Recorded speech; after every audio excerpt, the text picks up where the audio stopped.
أعوذ بالله من الشيطان الرجيم.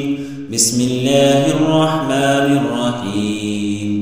تبارك الذي بيده الملك وهو على كل شيء قدير، الذي خلق الموت والحياة ليبلوكم أيكم أحسن عملا، وهو العزيز الغفور، الذي خلق 7 سماوات طباقا ما ترى في خلق الرحمن من تفاوت، فرج البصر هل ترى من فطور، ثم رج البصر كرتين ينقلب عليك البصر خاسئا وهو حسير، ولقد زينا السماء الدنيا بمصابيح وجعلناها رجوما للشياطين وأعتدنا لهم عذاب السعير، وللذين كفروا بربهم عذاب جهنم وبئس المصير.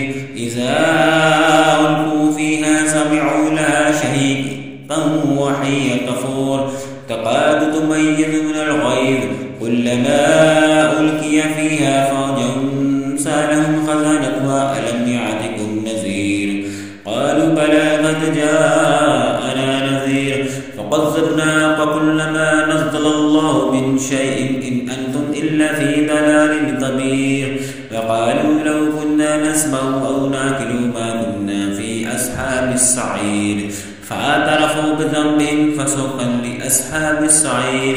إن الذين يخشون ربهم بالغيب لهم مغفرة وأجر كبير، وأسروا قولكم أو اجهروا به إنه عليم بذات الصدور، ألا يعلم من خلق وهو اللطيف الخبير.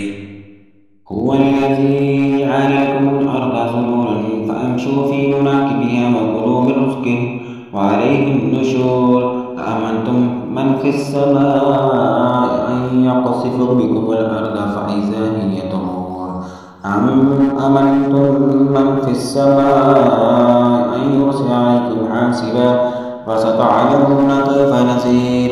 ولقد كذب الذين من قبلهم فكيف كان نكير، أولم يروا إلا الطير فوقهم صافات ويقبضن ما يمسكهن إلا الرحمن إنه بكل شيء بصير.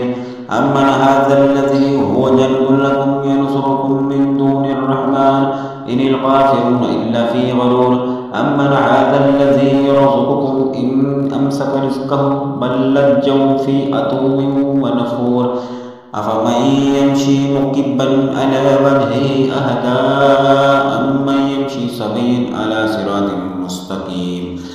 قل هو الذي أنشأكم وجعلكم السمع والأبصار والأفئدة قليلا ما تشكرون.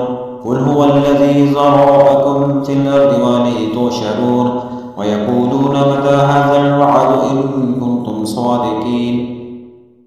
قل إنما العلم عند الله وإنما أنا نذير مبين، فلما رأوا زلفة سيئت وجه الذين كفروا وقيل هذا الذي كنتم به تدعون. قل أرأيتم إن أهلكني الله ومن معي أو رحمنا فمن يجير الكافرين من عذاب أليم. قل هو الرحمن آمنا به وعليه توكلنا فستعلمون من هو في ضلال مبين. قل أرأيتم إن أصبح ماؤكم غورا